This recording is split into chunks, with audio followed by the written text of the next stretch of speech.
আমরা অনেক সময় মানুষের উপরের দিক দিয়ে ভিতরের দিক বিবেচনা করি, আসলে কিন্তু এইটা মোটেও ঠিক না। আসসালামু আলাইকুম, সবাই কেমন আছেন? আশা করছি ভালো আছেন। আলহামদুলিল্লাহ আমরাও ভালো আছি। সকালবেলা ঘুম থেকে উঠে নাস্তা বানাইলাম, আসলে সেটা ভিডিও করা হয় নাই। নাস্তা খেয়ে নিধির বাবাকে আবার বললাম যে একটু ঢেঁড়স নিয়ে এসো। নেহা আবার বলছিল গতকালকে যে আম্মু একটু ঢেঁড়স ভাজি কইরো, তো এই জন্য ভাবলাম যে আজকে সব ভাজি রান্না করি। এখানে ঢেঁড়স কুটে নিচ্ছি, ঢেঁড়স ভাজি করব, টমেটো চাটনি করব, আর করলা ভাজি করব, আর টমেটো ডাল করব। আমি একটা জিনিস খেয়াল করেছি, যখন ভাজি রান্না করি তখন কিন্তু অনেক কিছু রান্না করা লাগে, আর তরকারি রান্না করলে কিন্তু এক পদ তরকারি এক পদ ভাজি হলেই কিন্তু হয়ে যায়। এই যে দেখেন, আমি এখানে ঢেঁড়স ভাজিও করব, তারপরে টমেটো চাটনিও করব, করলা ভাজিও করব, আবার ডালও করব। তারপরেও দেখা যাবে রাত্রেবেলা এগুলো দিয়ে বাচ্চারা খেতে চায় না। নেহা তাও খায়, কিন্তু নিধি ছোট মানুষ তো, ও একটু খাওয়া নিয়ে অনীহা করে। ও একটু মুরগিটা পছন্দ করে। মুরগি পছন্দ করলে কি, আমি কিন্তু প্রতিদিন মুরগি রান্না করি না, 2-3 দিন পর পর মুরগি রান্না করি, কারণ সবজিটা খাওয়ানোর চেষ্টা করি বাচ্চাদের। ওকে যদি আমি খাওয়াই দেই তাহলে কিন্তু খায়।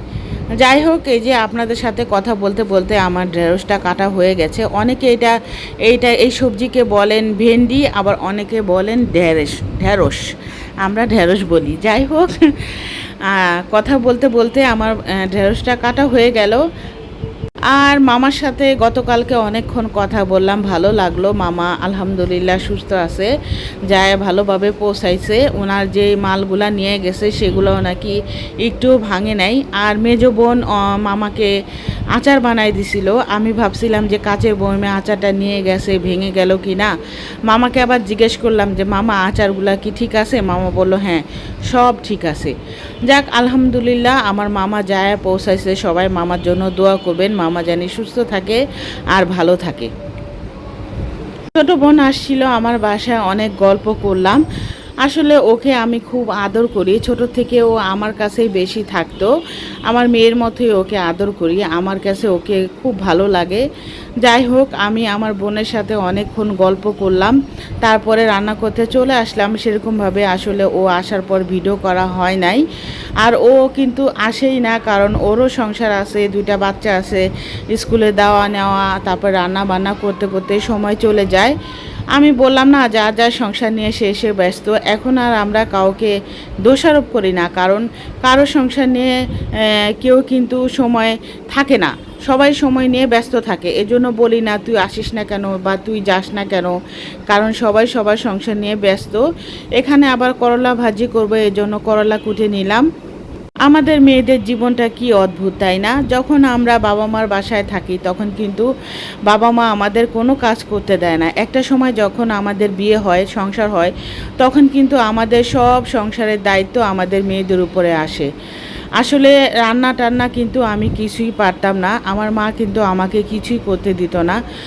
বরঞ্চ আমার যখন বিয়ে হয়েছে, আমার মা আমার সাথে ছিল, আমি কিন্তু কিছুই করতাম না। আমার মা আমাকে খাবারটাও আমার সামনে আয়না দিত।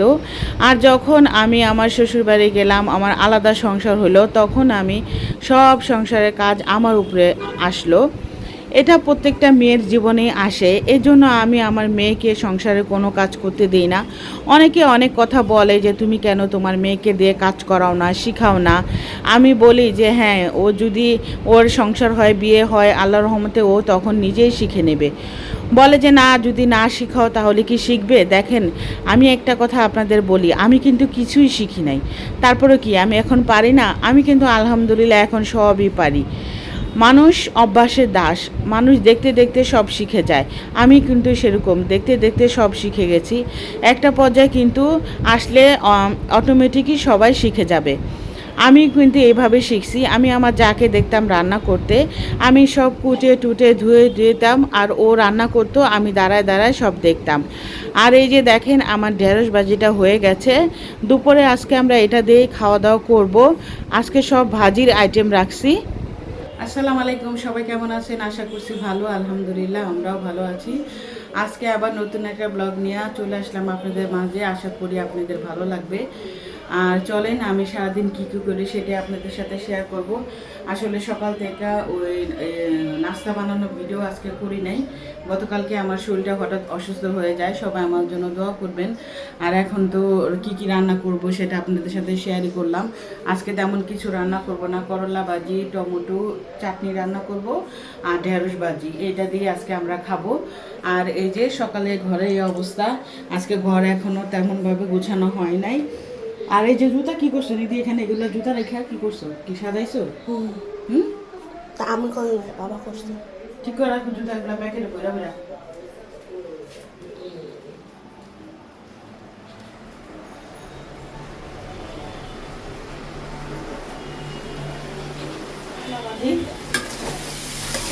করলা ভাজিটা একটু লাল লাল হয়েছে, কারণ এটার ভিতরে আমি ঢেঁড়স ভাজি করছি তো, ঢেঁড়সের ভাজির তেলগুলো আসছিল, এর জন্য এইটার ভিতরেই আবার করলা দিয়ে দিচ্ছি, এর জন্য একটু কালারটা অন্যরকম আসছে। করলা ভাজি কিন্তু আমার বরাবরই অনেক ভালো লাগে, আমি অনেক মজা করে খাই করলা ভাজি, করলা আমার প্রিয়। আর এই যে এখানে টমেটো কেটে দিছি, টমেটোর চাটনি করব।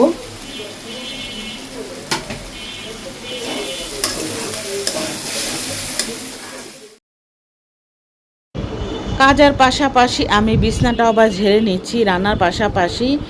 আসলে যখন বাচ্চারা বড় হয়ে যায় তখন কিন্তু আর কোথাও বের হওয়া যায় না। বাচ্চারা যখন ছোট থাকবে তখনই আমি সব মায়েদের বলে দিই, যখন মন চায় তখনই যেখানে খুশি সেখানে নিয়ে ঘুরে বেড়াবেন। বাচ্চারা যখন একটু বড় হয়ে যাবে তখন তারা আর যেতে চাবে না, তারা যখন যা বলবে সেটাই করতে হবে। কারণ এই যে দেখেন, আমার একটা মাত্র ভাই অনেক দূরে থাকে, আমার মন চাইলেও কিন্তু আমি যাইতে পারি না। কি কারণে যাইতে পারি না জানেন? আমার মেয়েরা যাইতে চায় না এত দূরে, ওরা না বাস জার্নি করতে পারে না। আসলে ওদেরও দোষ নাই, ওরা বাসে উঠতে পারে না। ছোট থেকে আমরা এই এলাকায় বড় হয়েছি, ও নানা নানি দাদা দাদি চাচারা ফুপুরা সব আশেপাশেই আছে, তো একটা মাত্র ফুপু বাংলাদেশে আছে, সেটাও বেশি দূরে না, রিক্সা দিয়ে যাওয়া যায়। ওইভাবে আর কি বাসে যাতায়াত করা হয় নাই, এই জন্য মেয়েদের অভ্যাস হয় নাই। আর এই যে আমি ঘরটা ভালো করে ঝাড়ু দিয়ে নিচ্ছি, প্রতিদিনই চেষ্টা করি ঘর ঝাড়ু দেওয়া, বিছনা ঝাড়ু দেওয়া, অড্রপ এগুলা মুছে নেওয়া, কারণ অনেক ধুলা আসে। আর ঘরটা পরিষ্কার রাখলে না আমারও ভালো লাগে। যেহেতু আমার ঘরে কোনো কাজের লোক নেই, আমার কাজ আমারই করতে হয়।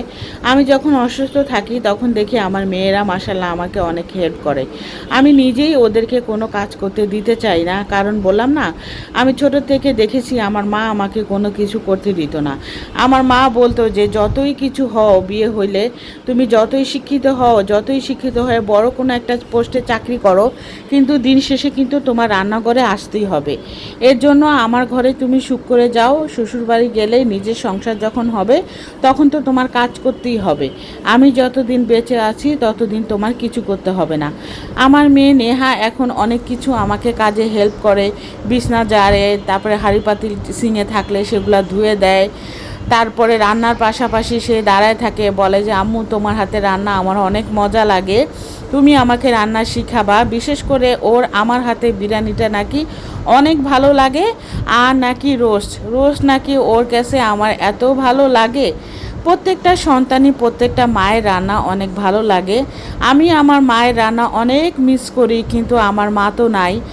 আর মার কথা যখন মরে পড়ে তখন আর দুনিয়াতে বেঁচে থাকতে মন চায় না, কিন্তু কিছু করার নাই, দুইটা সন্তান আছে, তাদের মুখ দিকে তাকিয়েও আমি সব কিছু ভুলে থাকার চেষ্টা করি। আর ওই যে বলে না যে মানুষ মারা গেলে, বাবা মা মারা গেলে সন্তানরা কিভাবে বাঁচে, আসলে আমার মা যখন বেঁচে ছিল আমি তখন এই চিন্তাটা করতাম।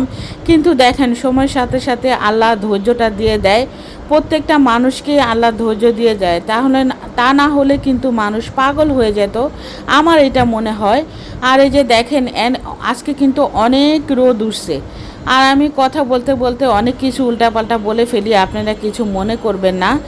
আর এই যে ঘরটা ভালো করে ঝাড়ু দিয়ে পরিষ্কার করে রাখলাম। এখানে ভাবছি যে একটা পাপোশ কিনবো করে আর কিনা হচ্ছে না। আর ঘরে আটা শেষ হয়ে গেছিলো, নিধির বাবা আবার অল্প করে আটা আনলো। আর দেখেন এই যে রান্নাঘরটাও ভালো করে পরিষ্কার করে নিয়েছি। এখন আমি ডালটা চড়াই দিছি। যত বলি কাজ শেষ, এই বুঝি কাজ শেষ, তারপরে দেখেন কাজ রয়ে যায়। আমি কিন্তু একটু আগে থালা বাসন অনেকগুলা ধুইছি, আবার দেখেন সিঙে আরও থালা বাসন রয়ে গেছে। আর এখন ডালটা হইলে ভাত চড়াই দেবো। ভাতটা আমি দেরি করে চড়াই কেন জানেন? কারণ আমি ভাত একবেলা রান্না করি। ভাত আমি 1টা বা 2টার দিকে রান্না করলে রাত্রে আর আমার ভাত রান্না করার আগে না, কারণ সিলিন্ডার গ্যাস তো, এর জন্য একবেলায় রান্না করার চেষ্টা করি। আর এই যে করলা ভাজি দিয়ে আমি আবার ভাত খাচ্ছিলাম। আমি বললাম না করলা ভাজিটা আমার অনেক প্রিয়, আর টমেটোর চাটনি রান্না করছিলাম। আসলে মার মতো রান্না করা না হয় না, মার মতো রান্না না আমার হয় না, কিন্তু করার চেষ্টা করি। আর দেখেন জীবনে চলার পথে অনেক ভুল মানুষের সাথে চলি আর হোঁচট খেই। এটাই আসলে আমার প্রত্যেকটা মেয়েরাই এরকম হয়, আমিও এরকম। এই বয়সে এসেও অনেকের সাথে মিশি, অনেক ধোঁকা খাই। আসলে শিখার কোনো শেষ নাই। আসলে মুরব্বীরা বলতো না যে শিখার কোনো শেষ নাই, কথাটা কিন্তু বাস্তব। আসলে সমস্যা নাই, কারণ এগুলা হোঁচট খেতে খেতেই কিন্তু মানুষ অনেক কিছু শিখে। আর বিকালবেলা আমি পাস্তা রান্না করতেছিলাম বাচ্চাদের জন্য। আর প্রত্যেক দিন বিকালবেলায় একটা টেনশন থাকে কি রান্না করব, এই জন্য ভাবলাম যে আজকে একটু পাস্তা রান্না করে দিই।